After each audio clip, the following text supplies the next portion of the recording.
Hello, good evening, good evening, good afternoon, good morning. It depends on where you are. Welcome to the Out of the Box Developer today. My name is Hugo. I'll be hosting the session today, and we are reaching the end of the year, and I believe that many people are. Or it is very busy with doing things, the last things in the last minutes, and I hope you are not deploying on a Friday. But yeah, I know that someone in the board will be will not have any choice. But yeah, and I also want to talk today a little bit about motivation, how to keep developers' motivation, because in the very end of the year we have like me, a lot of people that is a little bit tired of the year. That was at least for me, it was a very long year with many things, many achievements, many movements, and yeah, we are we get in the end of the year, we get a little bit tired of it, but we it's good to have motivation to keep us uh, moving forward and growing in our career. So to help me with this discussion, I would just call my good friend Mani Sarkar. Hey Mani, how are you, man? Hey, Hugo, I'm good. How are you? Long time no see. It almost feels like it's been a month, but actually we met 2 weeks ago, isn't it? I'm really good. Thank you very much. Yes. And I like the topic this time. I wonder who must have suggested it, but it's a good topic about motivation and good tips not to deploy on a Friday. Even if you're bored, don't deploy on a Friday unless you want to work over the weekends on Saturday and Sunday to roll back all the changes and put your system back to normal. That's purely your choice. But it's great to be here, and yes, it's the end of the year. I'm sorry to hear you're exhausted and tired. You had a long year, and not just a long week and a long day, but a long year with lots of ups and downs. So I'm hoping you're going to get the chance next 7 days to unwind. Yes. And yeah, I think the topic, coming back to the topic, it's a great topic. I think it's a key topic to many things. So let's unpack this as we go forward. I'll hand over to you to carry on and introduce somebody else if there is another guest. Great. And yeah, there's another guest to contribute here on the discussion, and I want to call Pedro Cavalero. Hey Pedro, how are you, man? Hey Hugo, hey Manny, thanks, thanks for inviting me today. And yeah, this is a very important topic as we are in the end of the year, and we need to motivate us to start a new year to keep studying, keep working, and keep doing all the things we do as developers. And yeah, many said, oh, don't don't deploy on Friday. Well, I just deployed on Thursday. I think it was already already complicated, but everything worked fine, and then we are here, uh, relieved. If As you you can have good tests, unit tests, and integration tests working fine, I think you every can relax much more. Yeah, for but sure. still, Great. it's still a good idea not to deploy on a Friday, even if your tests are running fine. Yeah, good. Yeah. I If you agree. can avoid. Absolutely. It's better to maybe negotiate with the business to postpone it to the Sunday or to To the Monday. Monday. Monday. Yeah, if you tell them Sunday, they'll say, "Yeah, yeah, please do it Sunday, where it's available on Monday." Okay. And I want to say hello to Max. Hey, Max, I see your message here. Good to have you here. Please join us, bring the question, and anything that you want to contribute also with the discussion. We'll be very happy to hear from you. And whoever get into our session, please share your thoughts and what you think about, and also your experience, maybe, because this we are talking about motivation, I believe that, of course, motivation is not something that is a challenge only for developers. I think anyone doing anything in the world might have big challenges around motivation at some point of their lives. Uh, in in a moment that you are fine with the things that you are doing, it's very easy to keep going forward. But sometimes you got in a point in a scenario that you need some extra energy to keep things going forward, right? so so what can we can start here about how actually we guys do to keep motivation on our work. I think that's a good thing to share experience between us. At least for me, I try to remember some of the main goals that I keep for myself, and that is my first exercise to actually okay, I want to get there. So yeah, to get there, I need to do this. So I will keep doing it, uh, and have to fight with my brain to actually take action. Right? I think that's really very difficult. At least for me, sometimes. You have so much nowadays. I have so much things that can distract me, especially cell phone is the biggest evil thing for me, for my brain. It's it's an energy drainer. And I think that is one of my biggest challenge every day when I have to do some extra thing. Yeah, when I'm able to take out my phone from my front, it helps me. But what about you guys? What's your tips for it? Good one. So I think the cell phone one is a very good one. I have my cell phone on notification switched off as much as I can when I'm working, especially because every time you get a message, it's ping, tick, ting, and it might be not very loud, but it's if you have a lot of these sounds throughout the 30-minute course, whether you're in a meeting or not in a meeting, but if you're focusing on something and working, it can add up to distraction. So my notifications are all switched off because every time there's a notification, you get curious, right? Oh, there's a message coming. What is it?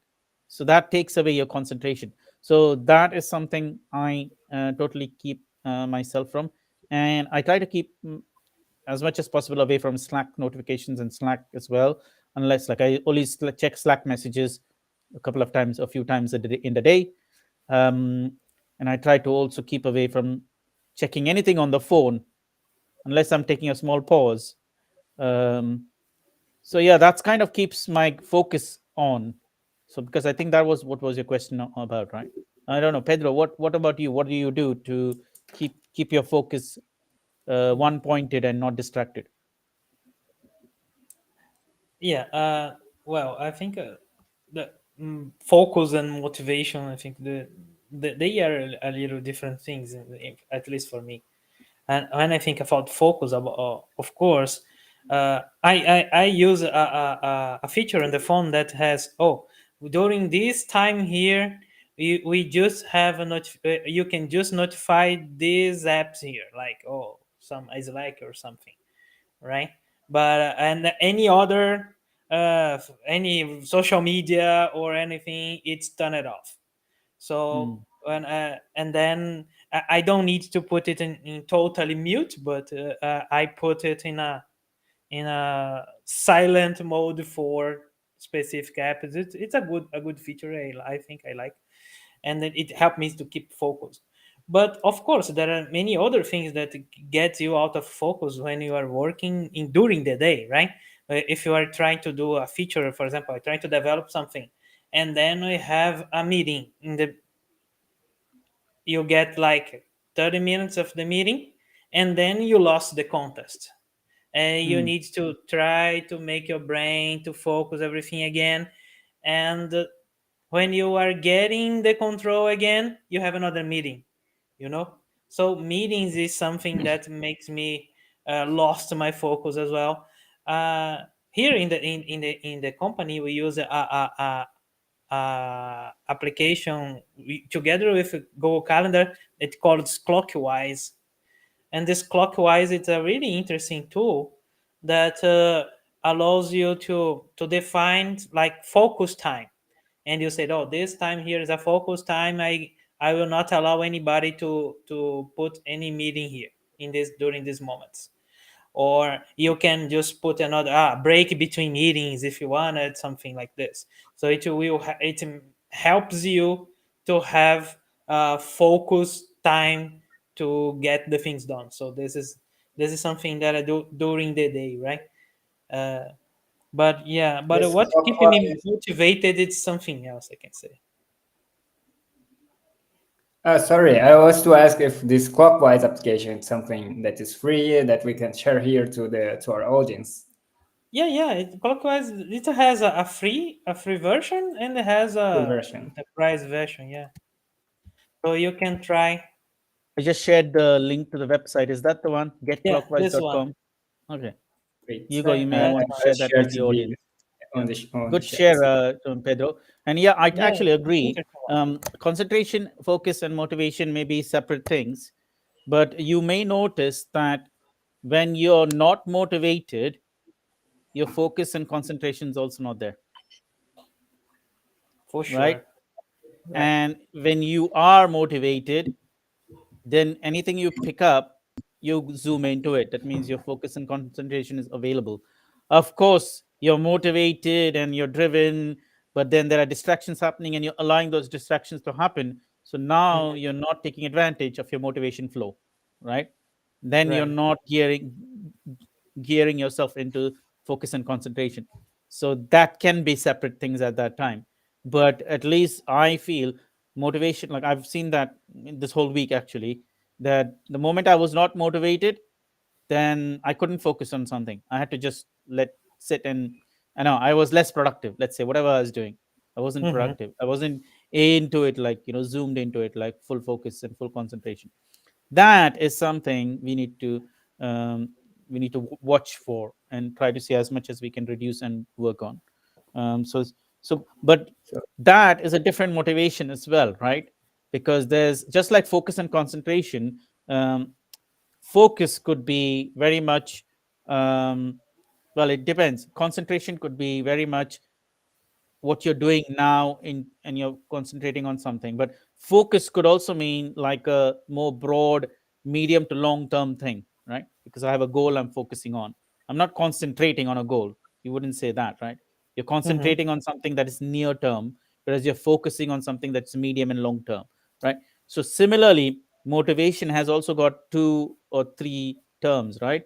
What you're motivated about can in a day-to-day basis, your motivation can go up and down. But on in general, you're motivated to do something, right? Like for example, you're motivated to do, like I'm motivated to do certain things. Of course, it's greater and lesser and different types of the day, but Hmm. in general I have a high motivation about something, or a low motivation of something, and that there I cannot put any energy, right? So in fact, the question that Hugo came up with, how to keep developers motivated, there are two levels to it, right? We're not talking about their daily motivation, right, which will go up and down. We're talking about their general motivation when they're working with us. How do we keep them motivated? How do we keep them drawn? Actually, I was looking at the questions we came up with. um, Before we even motivate the developers, we were actually talking about how do we attract good developers to a project or team. How do we create good developers if you can't find them? How do you sustain and keep good developers from being poached or losing them because they grew too quickly or other reasons? And then we were talking about how to motivate good developers in getting success out of a project and keeping them motivated as long as possible. You see, there is a link, at least I feel, there is a link between this last question that we just focused on and the previous ones we talked about, because it's a build up, isn't it? You need to first come up with a team. So you need to find developers. So then you put the developers together and you create a team. Now you've created a team. Now you got to sustain the team. You got to sustain the team from various things, right? You'll have people poaching your team, people trying to grab your developers into another team, etc., etc. So, but whilst that's happening, the developers need to continue being productive and producing something for your team. How do we keep their motivation level high so that they don't go somewhere else, right? Mhm. Like that is a tough one, right? That, see, first of all, to attract a developer into your team, that's a challenge and a half. Then when they've come into your team, now to keep them, there is another challenge and a half, right? So yeah. That's an interesting. Actually, I feel that's an interesting point of view. I was uh, Actually, these questions are tricky because for our audience, because maybe for my perspective as a manager, I'm very worried about keeping a team of developers motivated because actually I have to manage a team of developers. So that is what connects all the other topics because I'm building a team or I'm hiring some developers and I want to keep them motivated because I want to keep all the good developers at my team, and that is something probably there's many people concerned about that as like me. And also I think that is the tricky part is that probably as a developer or as someone that is a part of the team, how can I actually keep motivated myself to actually grow in my career, to achieve my goals, and so on. So I think there are two paths, two perspectives here. That is great that Mani have distinguished both, and actually one of them are very. We can talk a little bit about our own experience. The other one, which is the developer motivation, and the other one is from who is having to keep your team motivated. What kind of activities or what kind of actions actually he can take to make it happen. I think understanding one, we can try to figure out the other way. And I don't know if you agree with that. But what do you think about uh, So what what? was your Yeah, go ahead. what was your idea about the framework, about how, what steps are you going to say? What, you had two steps in mind, right? Can you unpack them?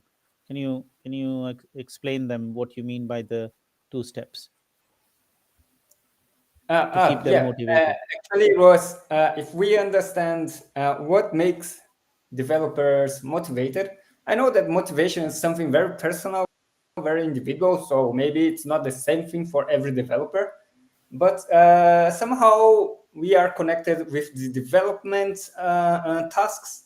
So probably we have something that we share each one between us, between developers. That is probably something uh, that we actually understand in the same way, or at least in a high majority, we can see as very similar behavior. So Mhm. that's one point. So Hmm. after understanding it, maybe we can help managers or any team lead to actually make actions to make them still motivated, Mhm. and be happy with the team, and do great works, great things, and so on. So that was one thought of mine. Another one topic that I know is that many people, like me myself, in the past, I always thought that motivation is something that I need to get to actually do some action, and actually the mechanics is the opposite. We do some actions, and then motivation comes because if we Mm. don't, actually nothing changes, and we keep. At least I felt myself like that. I was waiting for a long time to waiting that let come some motivation, so I will actually do something. And actually I and then after many years someone told me it was and actually it was an interesting company that is teaching startups to with some development consultancy that told it and yeah, it was very interesting to invert the order, make some actions, then these actions will create some motivation because the results create some motivations actually. Yeah, So I was go ahead. sorry. I just get this point you gave, and I remember that I was seeing a video from Dan Pink from there's an important book about motivation. I will share it here. And Dan Pink is saying that the one of the most easiest things to do to motivate people is is when we accomplish small tasks or accomplish small things, and you are proud of it. Like, oh, I did finish that feature. Oh, it was great. Oh man, well, tomorrow I will change that because I can improve that. I will refactor that code, and then we start thinking to continue working, and this is make like you eh, when you finish one part, you become motivated to continue working on that. So if you have a small things during the day will make you be motivated to continue that in the next day, in the next day, in the next day, and makes you more motivated. It is interesting because Dan Pink was talking about these bigger things that he has in this book. That is uh, the what no the name of the book here. It's an important book, The Surprising Truth About What Motivates Us. I will share the link after. And this is and he talks about that autonomy, mastery, and purpose, right? And one of these things is that he say when we say about the small things, you can be motivated by mastery. So in developers work, when I create a good code, I became proud of myself, and then I say, oh, I'm good at it, right? So, well, I can be better at it, and people will see how much I am good at code, and then it keeps you motivating to study more, do this difficult work like a refactor or something, or some other, or to show us in this code because, oh, this is interesting, and then you can continue doing this in the in project, you know. And this is one of the topics that Dumping says that motivates us, and this is really cool when we see, because developers are really motivated by mastery things, right? So if we love to create good code, we love to see the things working, we love to go to conference and try to know more about things, right? And this is all about knowledge, or as we always say, like working on a good project, working on a project that makes you proud, right? And then that's something that motivated me a lot in the beginning, because when I was a beginner or a junior developer, right? Everything is new, right? Every piece of code you do is the first time you're doing that, and they say, "Oh, this is great." And then you see like a talk, well, for example, Bruno talking about more other things, other Java things, and you say, "Oh, I could use that thing that Bruno said in the talk," and then you keep you motivated to do any more and more and more and more. So it's really cool. I had this, and the difficult part is to continue having this kind of motivation when you grow in the career, right? Consistently, yeah, Yeah. I think the both money. of you touch the same point from different angles, and it's almost like if you even if everybody or anybody did many of the things both of you said, we would have a lot more motivated developers. Like for example, like you mentioned, autonomy, mastery, and purpose.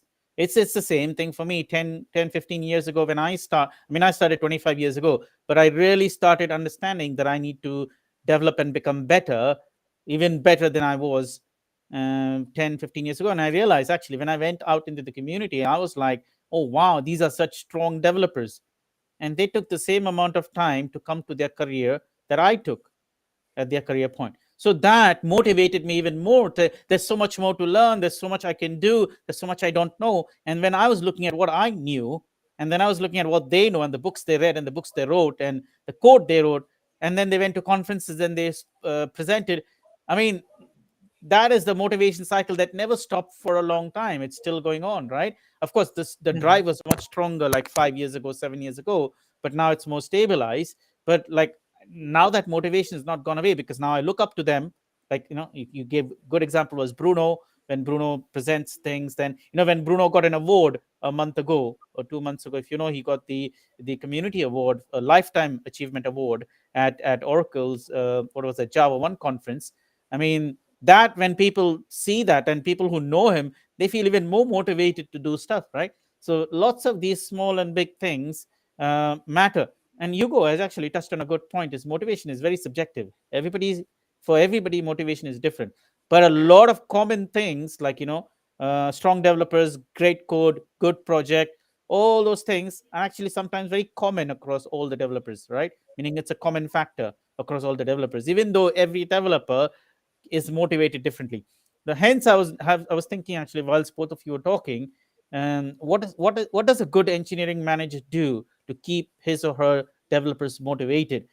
And it's very hard for them when they have big teams across time zones, across diversity, culture, and now how do you keep them motivated? So you do common things, right? You do common things. Common things would be allow them to build Easter eggs in the application, right? Within reasons, of course. Or allow them to I have never allowed that. Good. allow them to have hackathons once a month where they come up with their own ideas, and if the idea is good enough, they can bring it into production and they'll get rewarded, right? Or Mhm. and the companies many companies do that.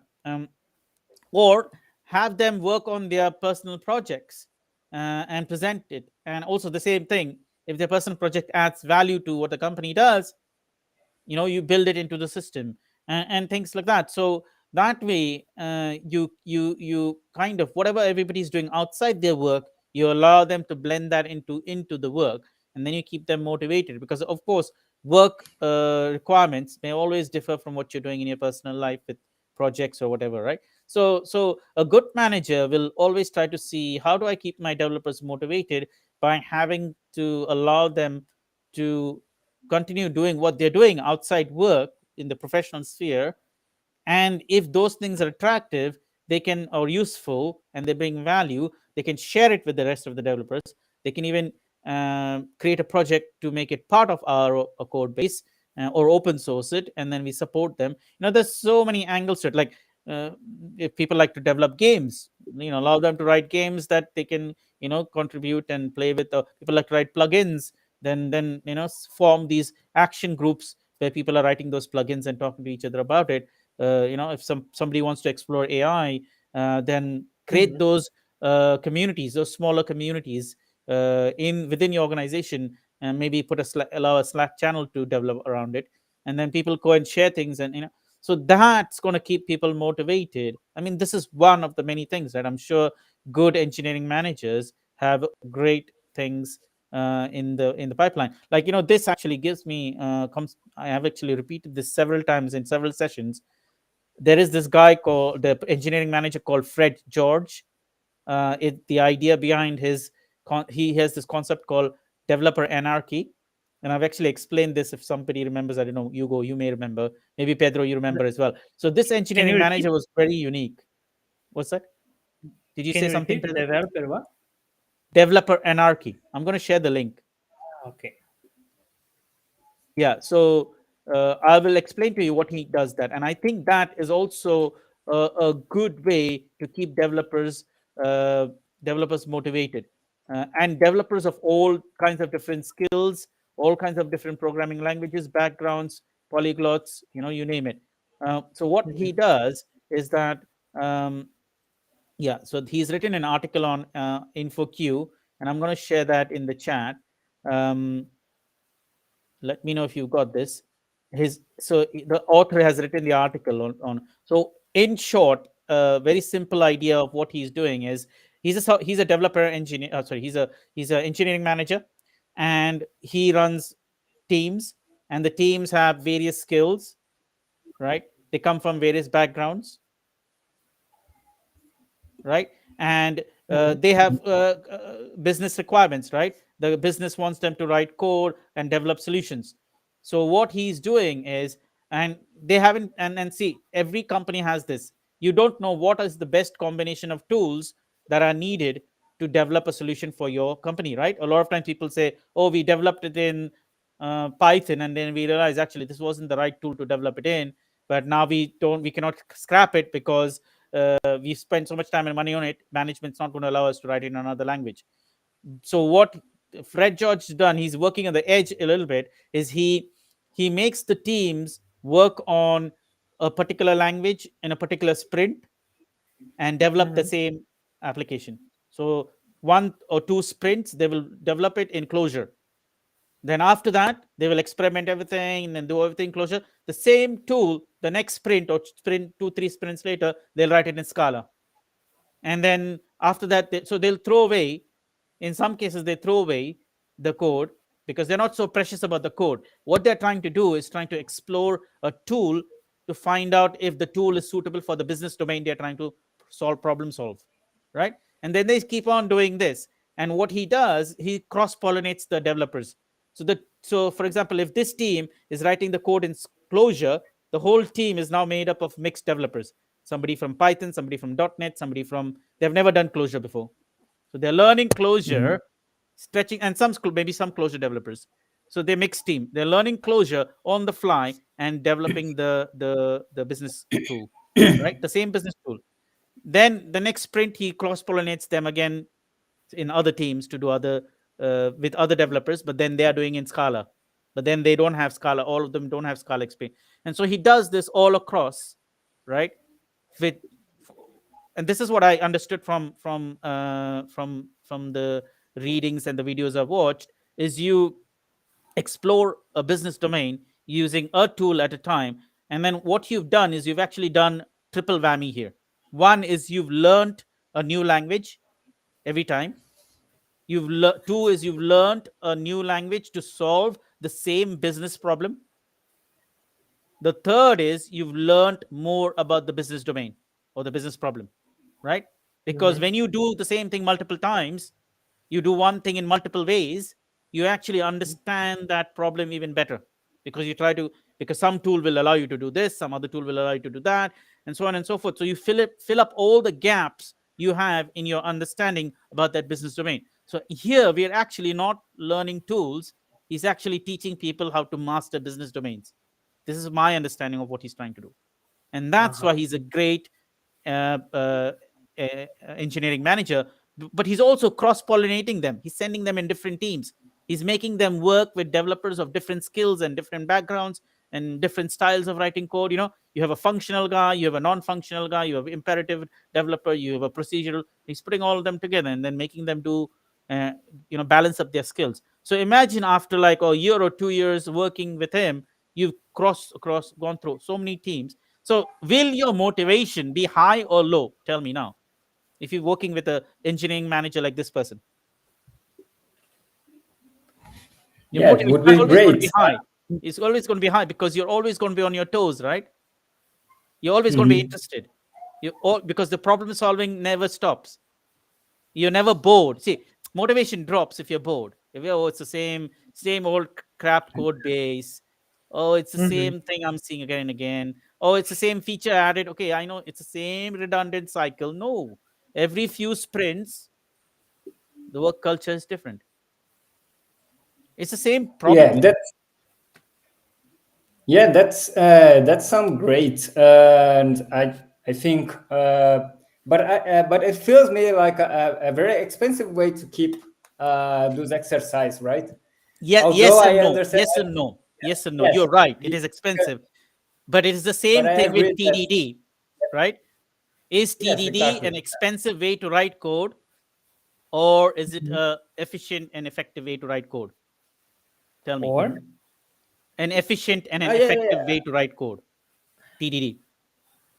Well, I think it has his efficiency because we improve the understanding of the requirement, we Yes. improve the structure of the code, we improve the maintainability of the code when you do Similar, 3D, So Yeah, this and you're is, throwing away of things course, in TDD as well, right? You're writing and you're throwing away things. Like every time you yeah, create a new you test, you change things. refactor. Yeah, rinse and repeat, yeah. rinse and repeat. He Yeah. is similarly doing the same thing with at the engineering level. Rinse and Uh-huh. repeat, rinse and repeat, Yes, rinse and yes, repeat. I agree that Yeah, the interesting. results might pay for this expensiveness because you will have a much more productive and motivated engineers in the end of the day. I Uh-huh. don't know how, I think that's of course a balance of that. It's the same discussion with TDD, and especially when like we have some teams that use TDD, some teams that doesn't use, and the problem is that it's still you have to be to get to work with that. It takes a bit of time, right? I am that, Yes. Yep. and yeah, but it's an True. investment. It I is. It totally is. So understand. see, I totally understand. it is not one shirt fits all One shot. solution. Yes, exactly. Yeah. For It is sure. not that every company should go ahead and do it. It's Mhm. very subjective to many things. See, he had an environment. Oh, we have a guest here, and now he's disappeared. Oh, he's come back again. So what I was saying is, hey Bruno, good Hey. to see you Hey, here. Bruno. You're making special guest appearance these days. You're thinking you're a celebrity. No, I'm just Hey, Bruno. late, right? So that's not that's not a way of being a You're celebrity, right? 45. You're 45 minutes late, my friend. We I am. started 45 minutes ago. Wait for Maybe you you moved were in time zones. another podcast. Okay, so let me correct this. The clock here says 38 minutes. So 38 Oh, minutes. okay. He's starting to be politically correct now. Wow. Well, you could be right. You could be right. We started 5 minutes later. You're right about that one. Yeah. Right. I think Pedro, you Everyone. stopped yourself from asking something. Maybe you want to ask it. Be brave and ask it. You're going to ask something. You're going to tell Bruno something. Maybe you are in another what? What pod? What? Another podcast. Yeah, we are thinking that you are creating another podcast, and then Oh, you were there. Yeah. no, no, no. I was in another meeting that I told Hugo before, right? That Hmm.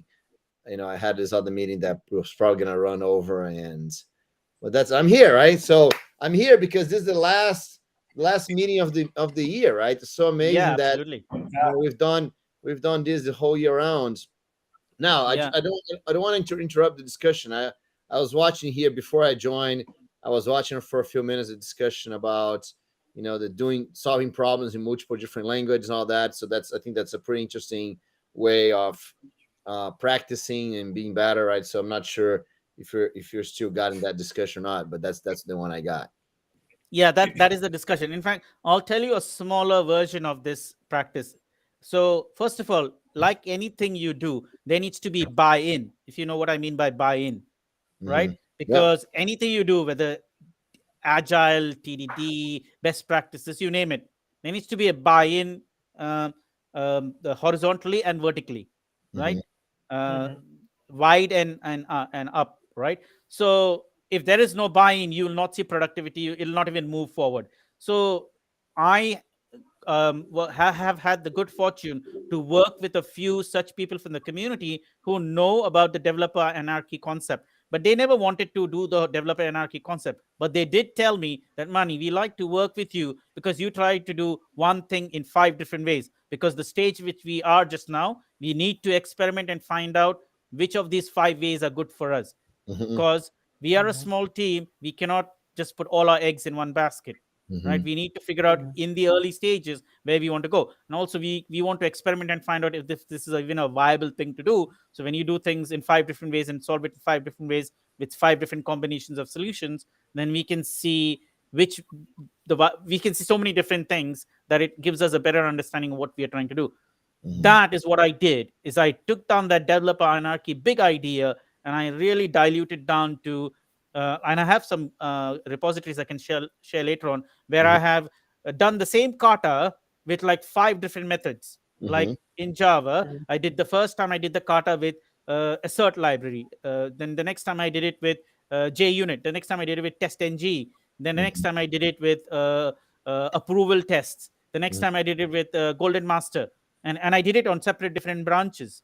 And I did the same kata. The code looks quite different at sometimes, Mhm. mostly the test code, but the implementation code doesn't change too much. But Mhm. then even then you can also apply the same combination for the implementation. You can use different frameworks. Spring Boot in one instance, use Micronaut in another one, use GraalVM, and so on and so forth.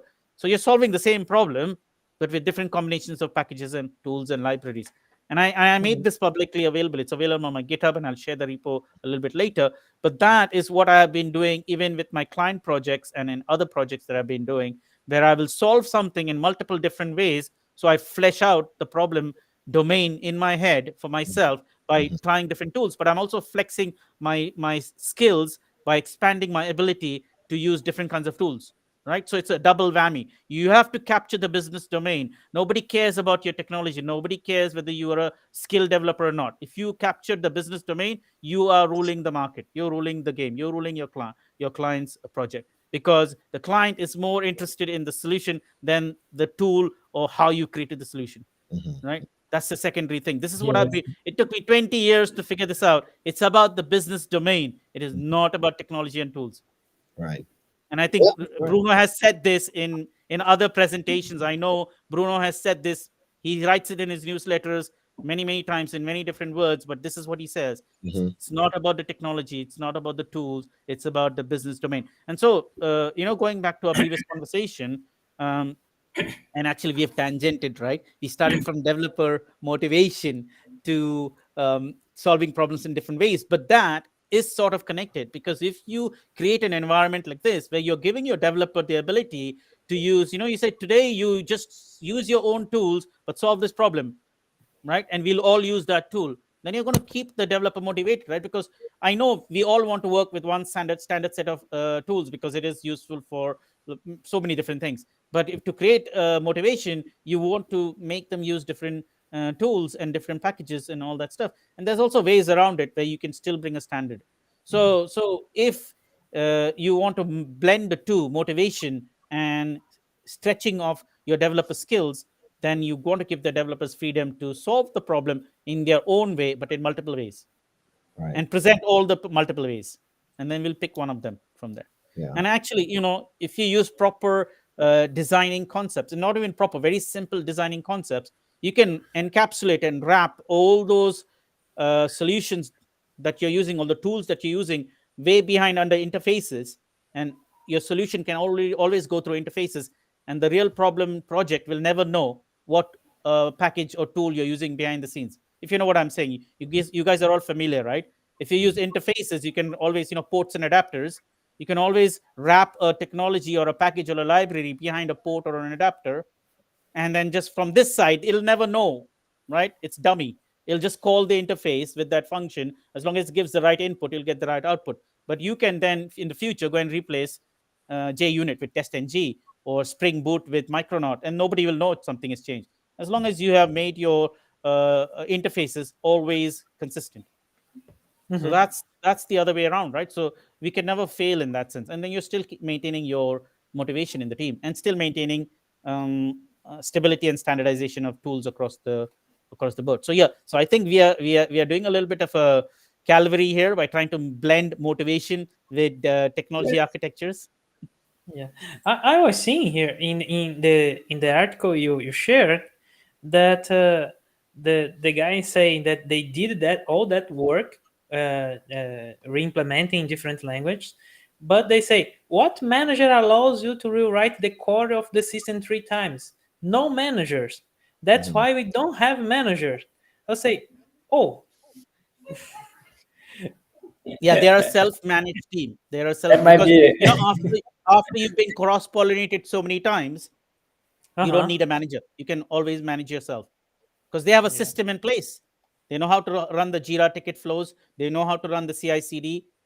Everything uh is huh, almost standard in place, and they know that once they move from a Scala team to a Clojure team, They'll have to just switch their thinking a little bit, voila, and they're able to solve that problem. And they're now able to solve any problem, because once you exercise your brain so many different ways, it's like doing martial arts, or Mm. doing those martial arts where, some of there are some of those martial arts where you have to learn multiple techniques, and you have to Mhm. learn multiple ways of doing things, and goes through lots of trials before you actually master something. So this is Mhm. what actually the word kata is a Mhm. Japanese word, which, Karate. if you research it, you already know what it means: practice of Mhm. a skill, of a of a trait.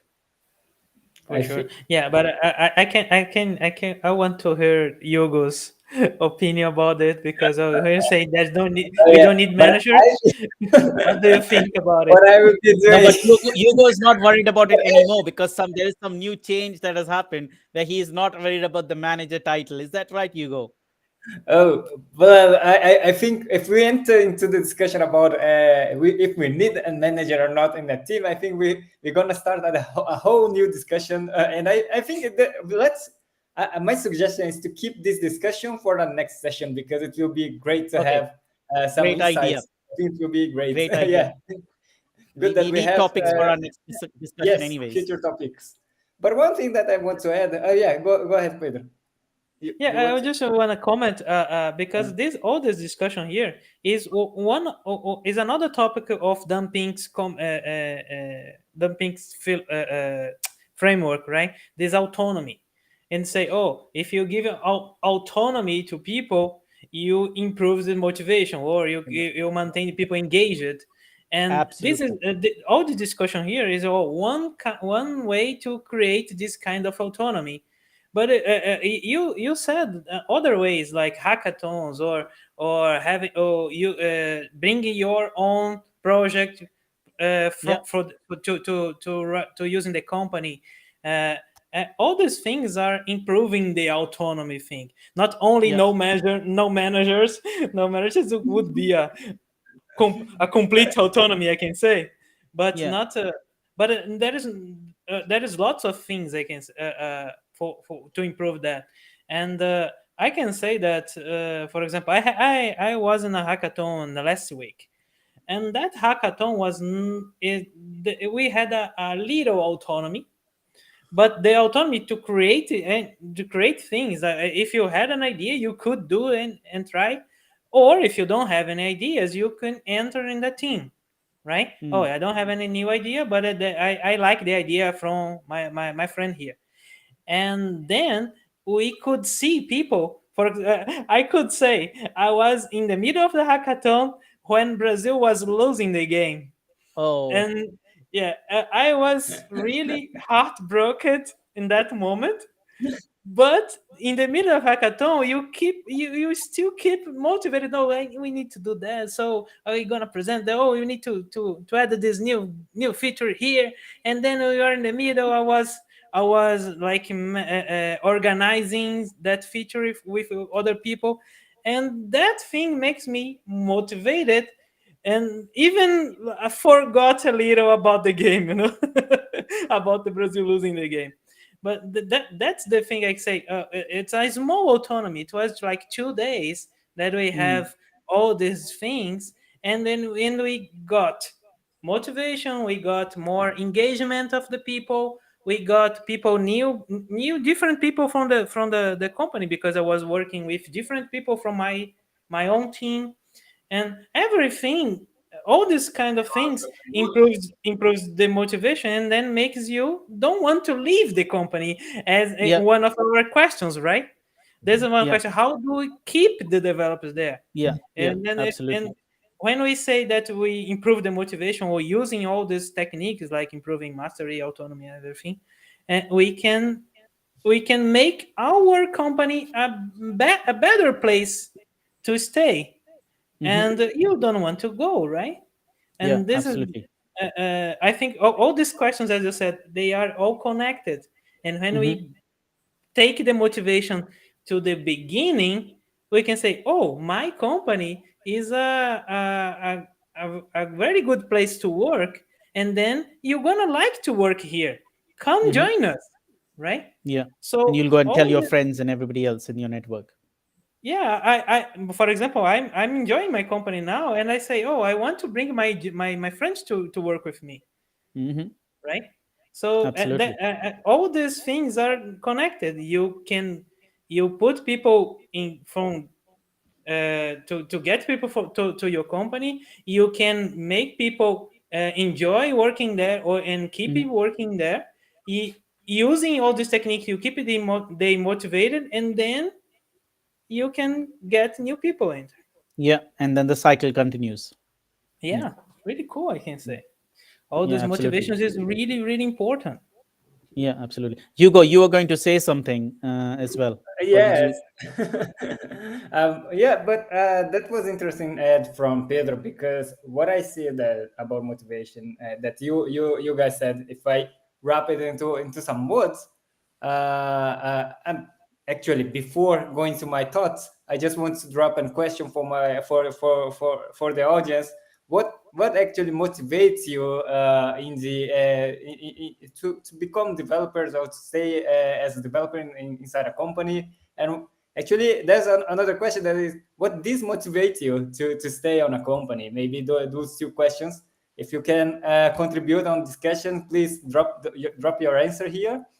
And well, while we wait for some answers here, what was clear for me is that experimenting is something very motivating for developers. When we talk about this cross, I know that motivations can be very different for it, but thinking across level that we can apply Hmm. to everyone. Experimenting environments, I believe that what Manny said, yes, if we have a way to experiment things, it's a great way to keep things interesting, to explore new things, new ways to build things. Other thing is about the autonomy that Pedro said. Hmm. Having autonomy, it's a way to you have your own responsibility. Although I understand that we probably need someone to tell the level of autonomy that you can handle there. Other way, it can be it can become a stressful situation if you get too much things. And one thing, I think Manny said one more thing, not experimenting, autonomy, and why Purpose. we're talking. Sorry.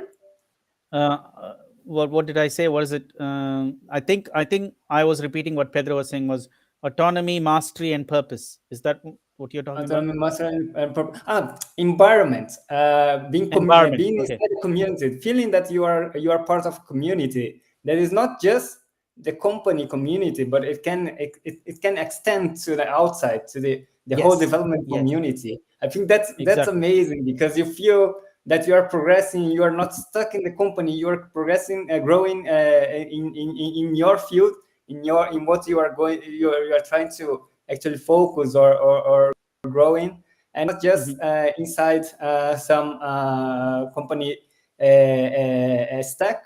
And I think that's also a great way to motivate people.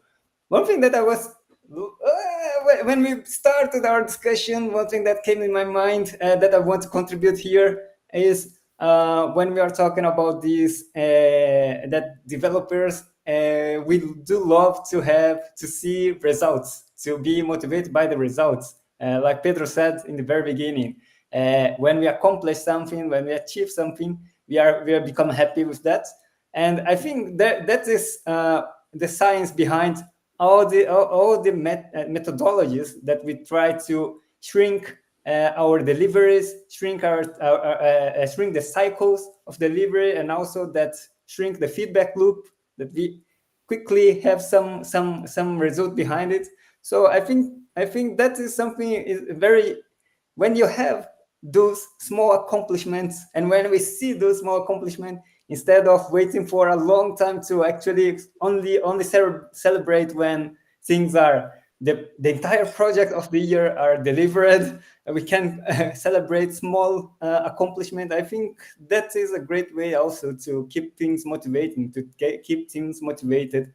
It's a lot of things that we can do around that, by providing some good pipelines of delivery and make it continuously by organizing our sprints, and every time we deliver something, we can celebrate that and see the results of that, and also give the proper prize of the for people for accomplishing that. I think that's that valuing people with that accomplishment. I think that's at my at a point of view of management, I think that's a great way to provide something that developers will value a lot during the day, and not only in the end, just during every week. If we Yeah, keep with absolutely, that. absolutely. Yeah, I think Pedro was spot on the whenever we see quick results on something, that means we feel, oh, it works, but we are not realizing it's only that incremental step that works. We need to still do these incremental steps continuously to actually create the end result. But at least the initial thing works, instead of like a waterfall process where you wait and wait and it never works in the end, and then you're demotivated. I mean, what Pedro was talking about earlier was that all those different things he mentioned, they are actually all different forms of autonomy, because autonomy is not just one thing. It has to be approached from various angles, because autonomy means different things for different people. And so hence you've got to do all kinds of things, like, presentations, community, projects, this, that, and the other. And I think, Hugo, at one point you were trying to say cross-pollinating teams. I think that's what you meant when you were trying to show with your action. Yeah, you meant cross-pollinating, because that is very important. It keeps people motivated, but it also breaks the ice between people, and it blends people together very well, and it stretches people's ability. So it does a lot of different things. People don't realize the power of cross-pollination.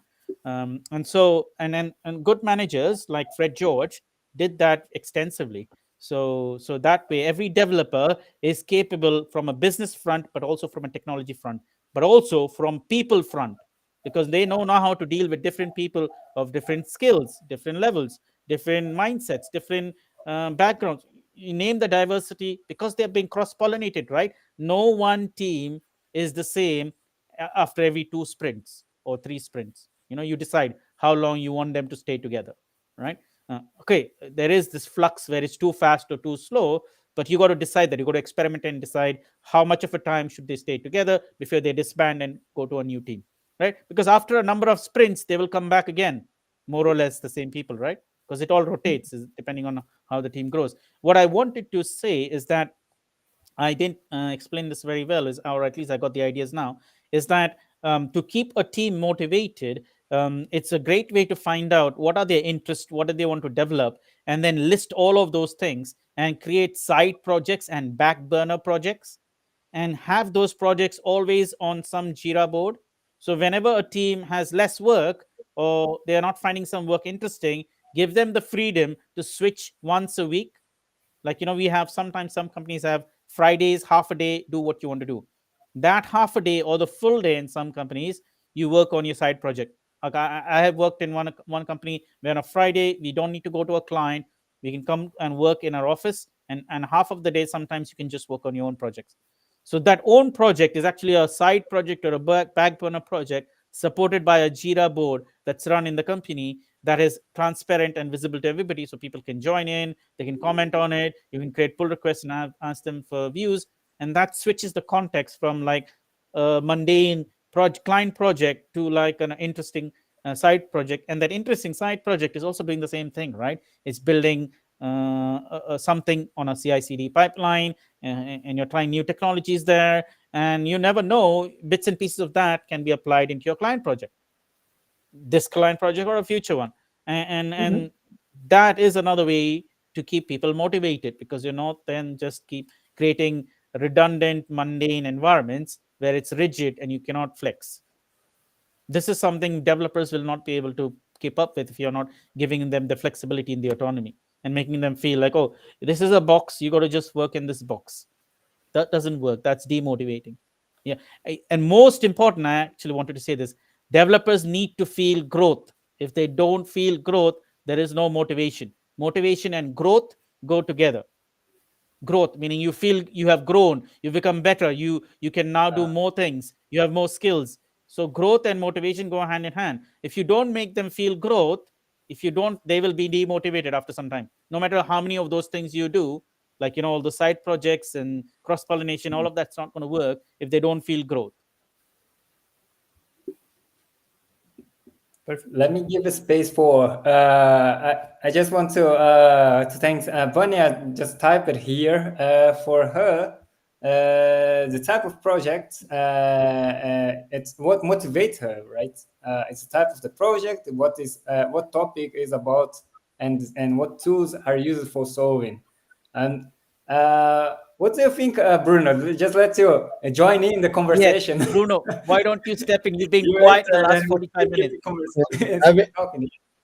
I've been quiet here because I want to be the devil's advocate in the whole motivation discussion here, right?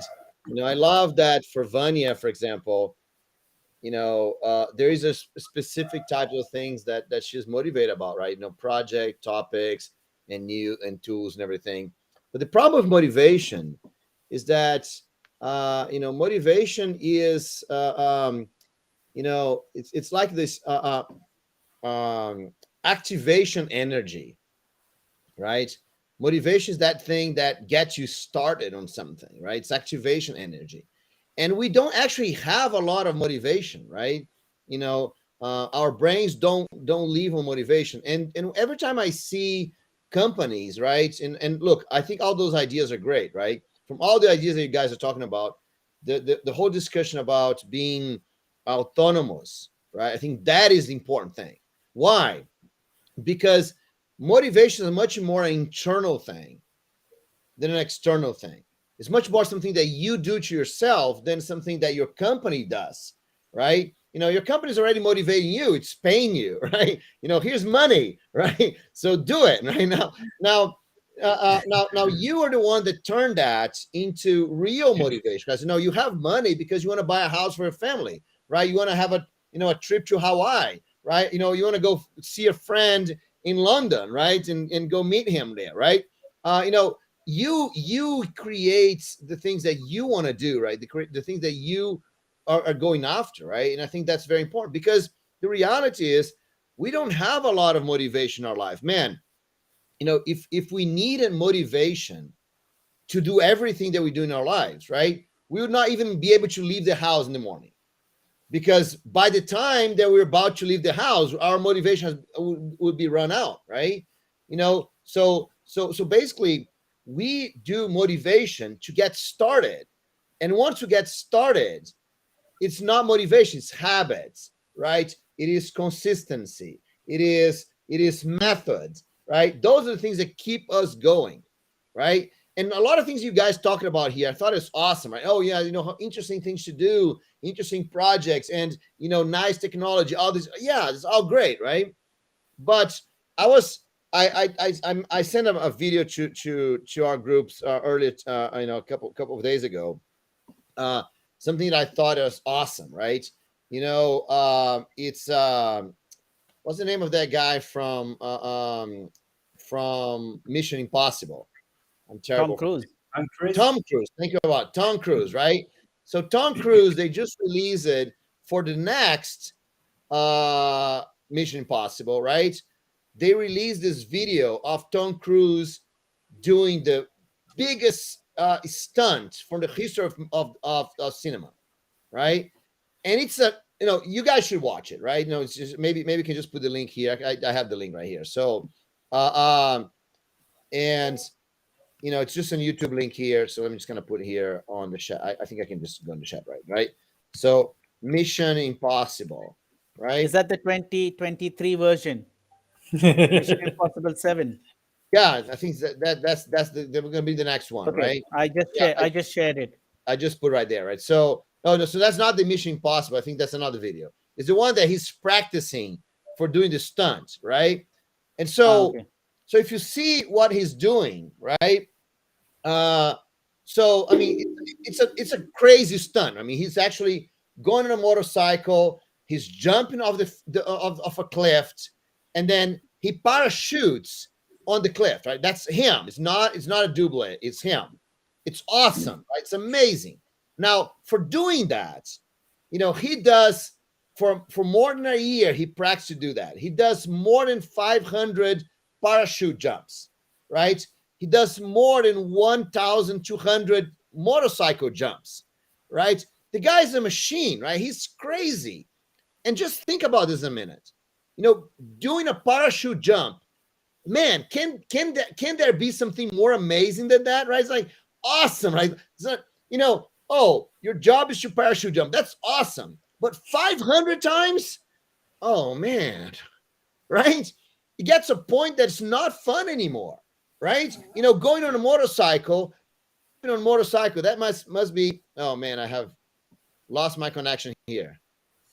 No, you're you're here. here. You're fine. We can Okay, hear right. you. So, okay, cool. So jumping on a motorcycle, man, that must be awesome, right? But 1,200 times, man, come on, right? So I think that's the problem, right? You can do amazing things, right? But if all you're relying on your career, all you're relying on your project is to be motivated, it's gonna get a point that you're gonna say, man, I don't want to do this anymore, right? So then that's why there is motivation, important, very important, but there's also habits, there's also structure, there's also method, right? That once you're motivated to get started, but once you get started, you do because you have to do it, right? So just something for us to think about, right? So that's why I think for all of you that are watching us here, right, it's important that you have your own personal motivation, right? You have to do things because you want to do it, right? Because it has to be something that's higher than you, right? It's higher than what you're doing, because otherwise, companies are going to be throwing. It's like throwing things for the dog, so maybe the dog's going to catch, right? It's like the companies have to create these new ideas, right? Just to get you motivated. When actually you have to have your motivation, you have to have your structure, you have to have your system. Otherwise, you're not going to do it, right? So that's the thing I want to talk about a little bit in terms of motivation, right? Yes, you can say, man, let's go jump from a parachute. And I'm like, awesome, that's a great day. Let's do this 500 times, right?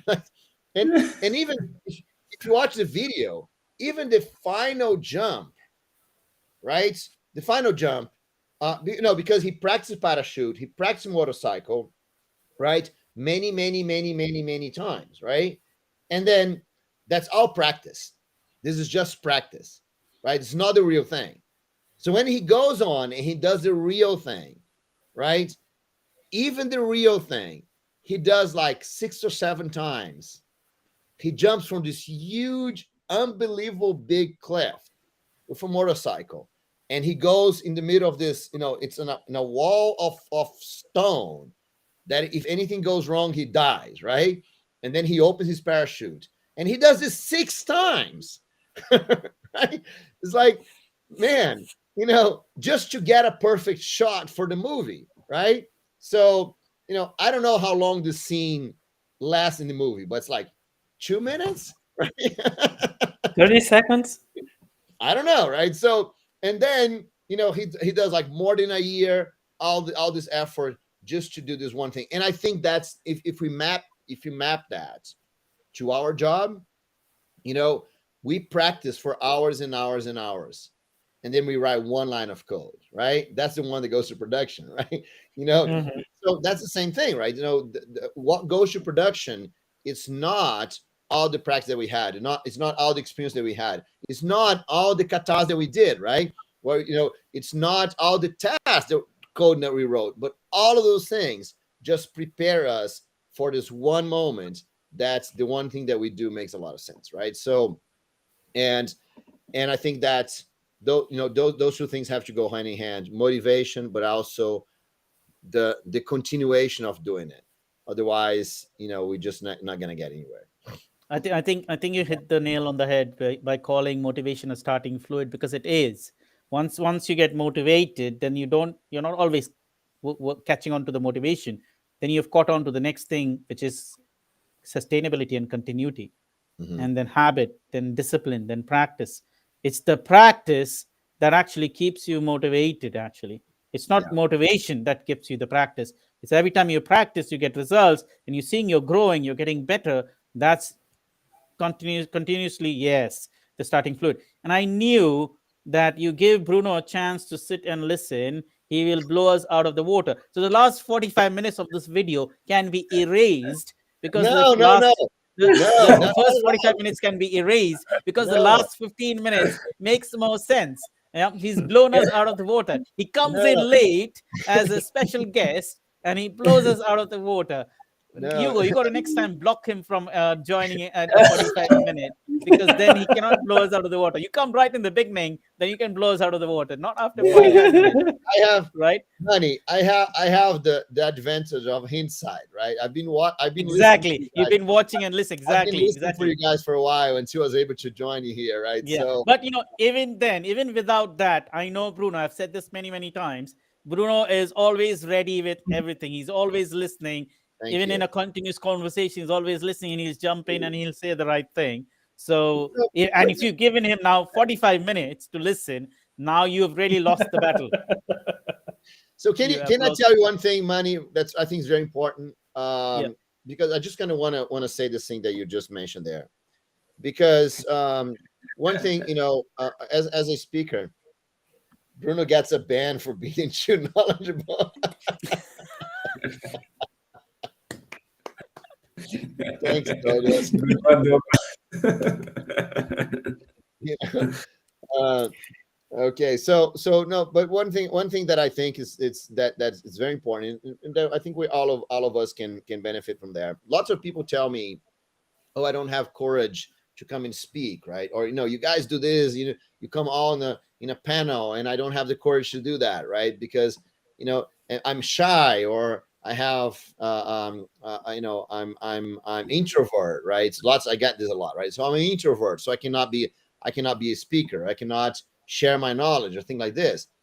But the reality, what Manny just point out here, that's the advantage of the introvert, right? Because the introvert can just listen, and sometimes that's all it takes, right? You listen, and then you add something to the conversation, right? Whenever you're ready to add something to the conversation. So if you're listening to us here and you're shy and you're introvert, right? I do recommend that use that to your advantage, right? And so thanks, Money. I'm the guy that stays in a conversation, a party. I'm the guy that just sits there listening because I love to listen. No, but yeah, right? you've changed the role. You've changed the role this time around, because normally when you join, you're blending with us with every conversation. Of course, you're always you're always on the top of the game, and you're listening and you're firing the right shots and all that stuff. But today you've changed the game quite a bit. Today you're really quiet and introvert. That is dangerous, right, for That's us. dangerous, right? Yes, Yeah, three of it is us, a, right? it is a dangerous And skill. hence, and hence in Listening, 15 minutes, you've blown away 45 minutes. yes, listening. Look, guys, if there is one skill, talk about not needing managers, you talk about autonomy, you talk about all those amazing things that you guys are discussing. And if there's one skill they're going to give you all of that, is listening, right? So listening is a good skill, and it's hard, Absolutely. man. Lots of times It is it's hard. yes. It is Because hard and embarrassing, but yeah, it is. most of the time we try to listen so we can speak, right? Oh, what I'm gonna say, right? But if you take the time to just listen, I love this. I know. Thanks for letting me do this. But actually, I see Bruno's contribution as an ad, because in the very beginning we see that there are two perspectives about motivation, right? I think there are people that is like developers that wants to give is after motivation, and then that totally makes sense to the practice brings the motivation, and the consistency is the very important thing. The habit that we create are the building blocks that will actually help us. And there are other perspectives that if you are more you are a senior developer, you are a manager like me, or you are someone that is into account of some development team. I think we have some tools that can actually enable to make it easier.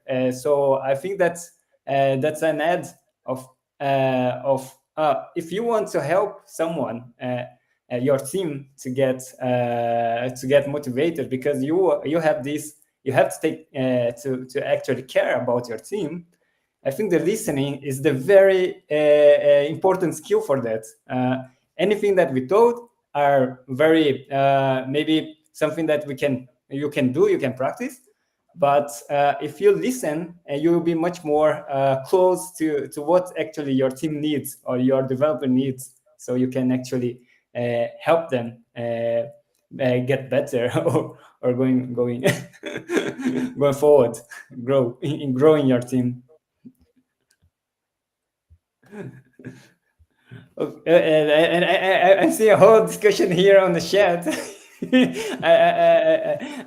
I couldn't follow up you guys, but you're laughing on behind while I'm talking here. So yeah. Well, I mean, we are having a conversation whilst we are listening to your conversation.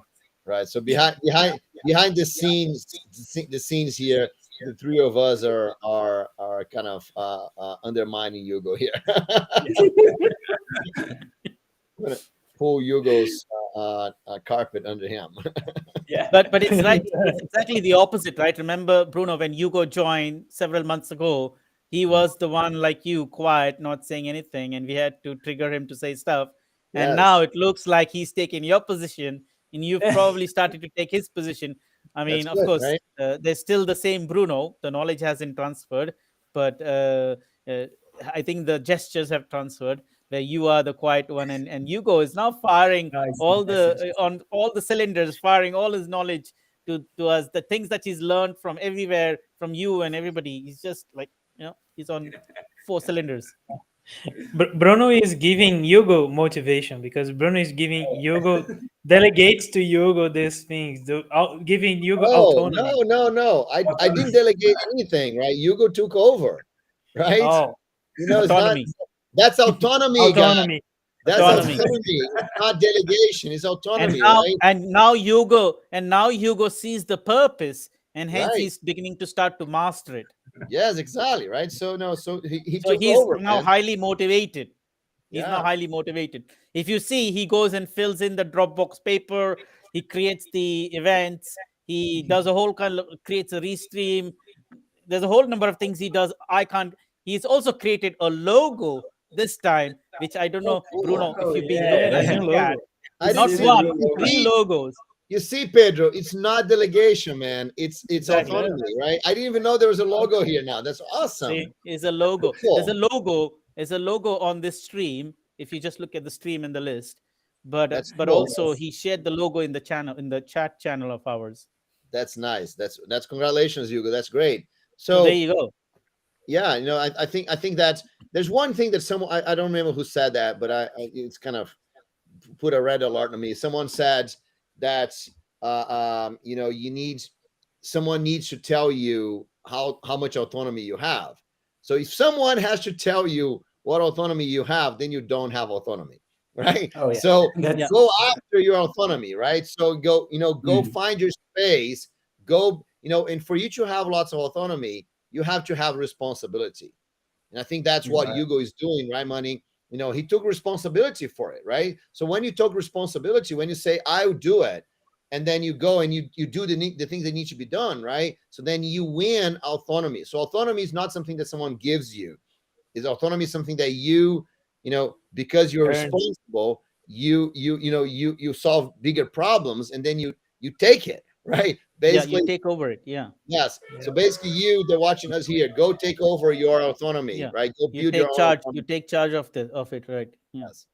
So that's Great. what Hugo's doing here. Awesome, Hugo. Thanks, man. Well done, Hugo. Okay. Thanks for Soon he's going to win the community award. You have to create one, Bruno. Right. We're gonna create the out of the box developer community award, right? Yeah. Rising star.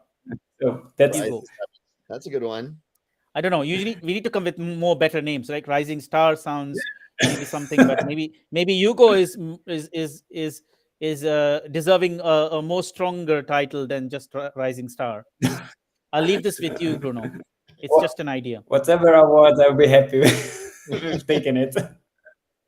But yeah, I think that's a great opportunity to actually wrap up today and start sharing our books, right? I think Right. that was So now that Hugo is all red because we're talking about him, let's wrap up. Right. That's perfect. yeah. Let's grab this opportunity. Let me grab this opportunity. Yeah. Let's do that. So I don't know. Yeah, who wants to start with sharing the book? That's our tradition here. Yeah. So go ahead, I Bruno. just mentioned I want to start with the book then, because I came late. Great.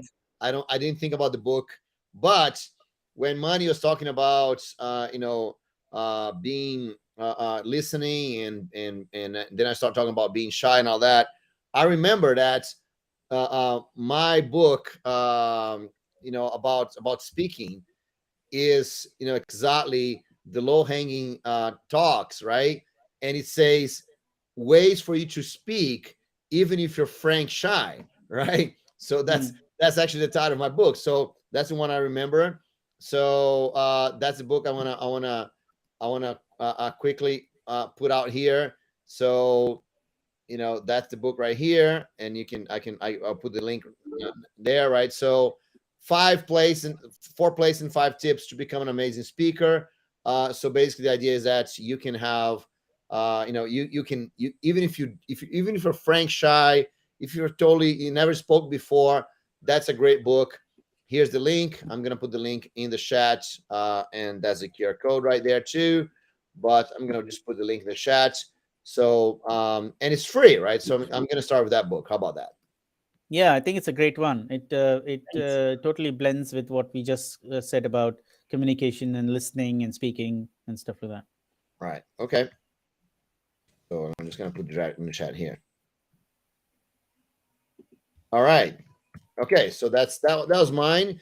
And the reason I'm suggesting this book is because, first of all, is because it's free.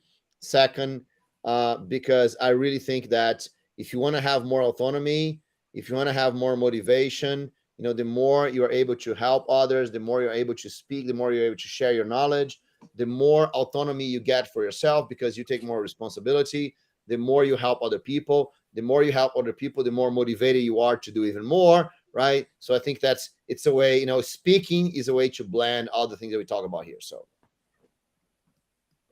absolutely. And with Great. that, whilst Bruno was introducing his book, I've shared this book that I have here by me, not specific to what Bruno has been talking about. It's called Natural Language Processing with PyTorch.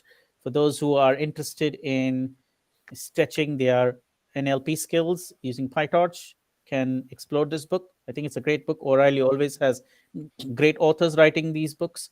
I highly recommend it. There are many books on NLP, and so this could be a good start, and then you can branch out to other books.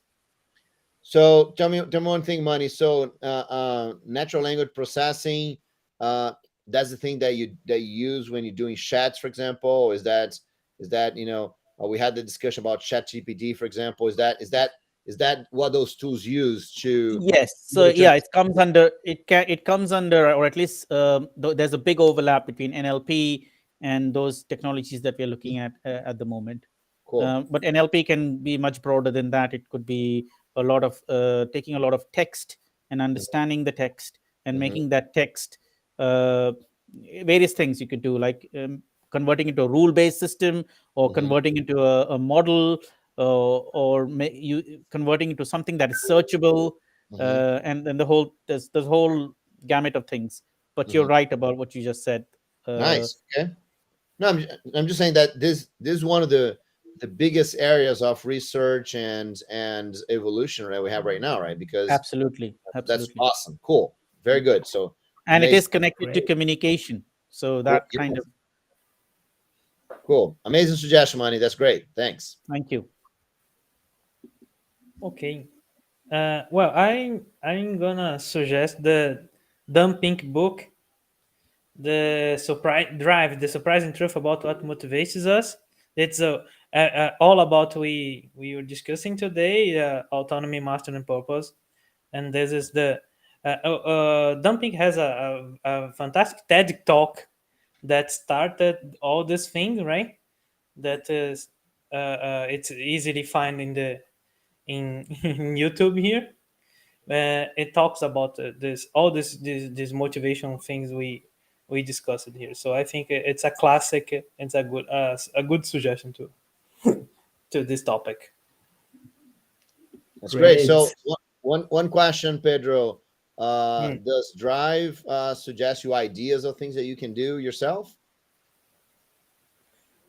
Sorry, I didn't. I think I didn't get. Is the book Drive, right? It talks about motivation, right? But does it Yeah, also talk about actions that you can do yourself?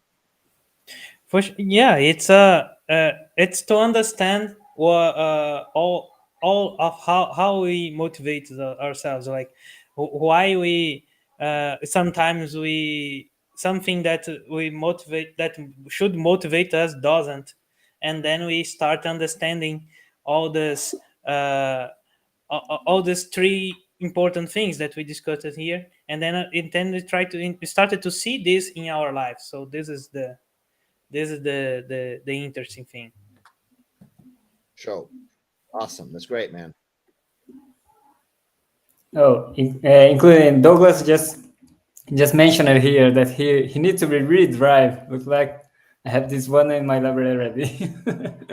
Yeah, Great, that's an Douglas. important one. And from my side, if you entered here because you are worried about your team and you want to help your team keep motivated, there's a book called Culture Code: Secret Highly Successful Teams. So it's a book from Daniel Coyle, and yeah, in the end, there's some examples of teams that are successful, and some examples and some things that he got from that he learned from that teams, and in the end you will find some actions that actually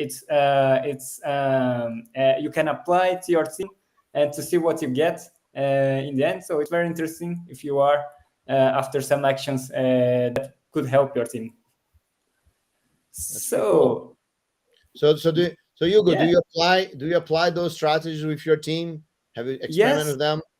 Yes, yes. Actually, there are a couple of questions that you can gather some feedback and see how we can grow together, and some actions that some feedback that you can get from your team. So that's a topic that we're talking in the very end about listening our team, what our team actually are looking for. So we can there, of course, since we are talking about motivation, there are both. I'm motivated to help you, but I need them to want to be helped or to want to share it to me to help them. And I think there's a way. This is a good way, good actions to actually connect both, and you actually drive better actions for your teams. So and that's it. I think for today. It was great content. It was. I appreciate it a lot. I hope who is listening us also enjoyed the discussion, and yeah, keep following us. The This year already ended already, or at least this is the last session of the year. And Mhm. but of course, in the next year we are back here and with a lot more content. And yeah, please keep following us. And if you have anything that you want to that we discuss here, bring here, and have these all these great minds here sharing their experience, yeah, it will be very happy to do so. So Yes. And next year, maybe we can have more guests, right? So we can have some special guests yes, coming in, right? So let's work on that. So if you guys have any suggestions, right? So if you're watching us here, if you have any suggestions on what topics you wanna learn, or you wanna see about discussions, or guests that you wanna us to invite, right? So by all means, let us know. And so thanks everyone. Thanks Hugo. Thanks Manny. Thanks Pedro. It was awesome to spend this year with you guys. Such amazing conversation. I don't even know how many conversations we did, but it was an amazing conversations. I think that's a good moment for us to thank Manny for having the original idea for us to start doing this. So I don't even know when we started, right? It's like, several months ago. But thanks a lot, Money, for having the idea, and for everyone that's listening here.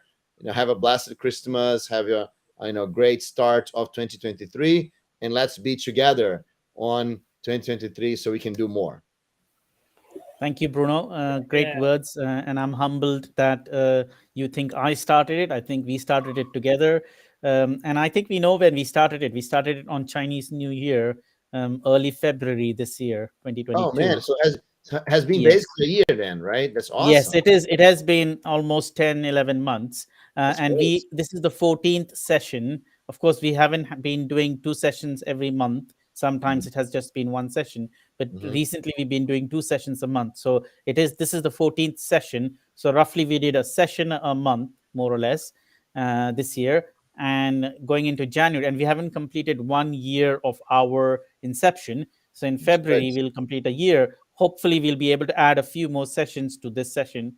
And yeah, maybe increase the number to 16, 17, 18. We don't know. It all depends on our free time. But yeah, thanks, Bruno, for believing in me and doing this together. Because, as you know, Bruno is a lifetime community award winner, and I'm just coming up into this thing recently, so I'm not a big star like Bruno is. So if someone like Bruno is agreeing to collaborate with you on something, it is a highly privileged thing for me.